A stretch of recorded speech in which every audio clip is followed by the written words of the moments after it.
સુરતના દક્ષેશ્વર નગરથી લઈને અલથાણ ખાડી સુધી ગેરકાયદેસરની દબાણ કરવામાં આવતા અને ટુ વ્હીલર કે ફોર વ્હીલર રોડ પર પાર્ક કરી દેતા ટ્રાફિકની સમસ્યા ઉત્પન્ન થતી હોય છે।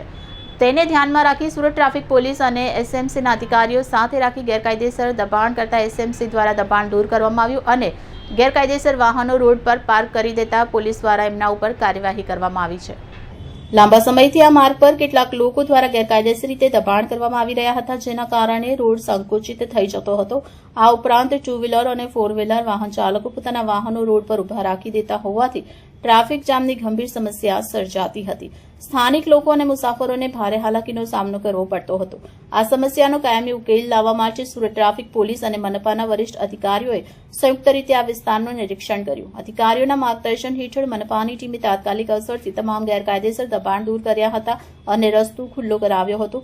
તે જ સમયે ટ્રાફિક પોલીસની ટીમે રોડની કિનારે પર ગેરકાયદેસર રીતે પાર્ક કરેલ ટુ વ્હીલર અને ફોર વ્હીલર વાહનો સામે કાર્યવાહી હાથ ધરી હતી।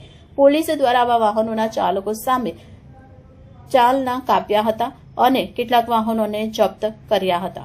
આ સંયુક્ત કાર્યવાહીથી વિસ્તારના લોકોમાં રાહતનો માહોલ છવાયો છે। પોલીસ અને મહાનગરપાલિકાના અધિકારીઓએ જણાવ્યું કે ભવિષ્યમાં પણ ગેરકાયદેસર દબાણ અને ખોટી રીતે વાહન પાર્કિંગ અટકાવવા માટે આવી કાર્યવાહી સતત ચાલુ રાખવામાં આવશે, જેથી શહેરમાં ટ્રાફિક વ્યવસ્થા સુચારુ રહી શકે।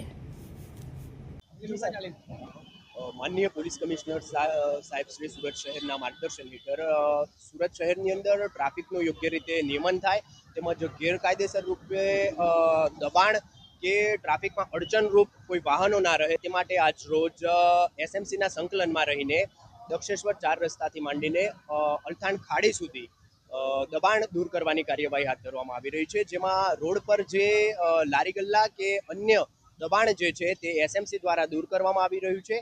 તેમજ જે ટુ વ્હીલર કે ફોર વ્હીલર વાહનો અયોગ્ય રીતે દબાણરૂપ પાર્ક થયેલા છે તે વાહનો ક્રેનના માધ્યમથી હટાવવાની કાર્યવાહી હાથ ધરવામાં આવી છે, તેમજ એમવી એક્ટ હેઠળ કાર્યવાહી હાથ ધરવામાં આવી રહી છે।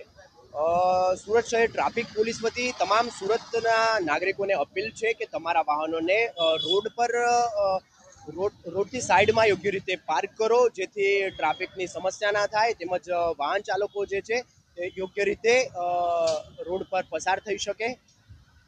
બીજું કે જે લારી ગલ્લાવાળા પણ છે કે જે રોડ પર યોગ્ય રીતે દબાણ કરતા હોય છે તેઓને પણ અપીલ છે કે તમારા લારીને રોડથી સાઈડમાં યોગ્ય રીતે લગાવો, જેથી ટ્રાફિકની કોઈ સમસ્યા ન થાય।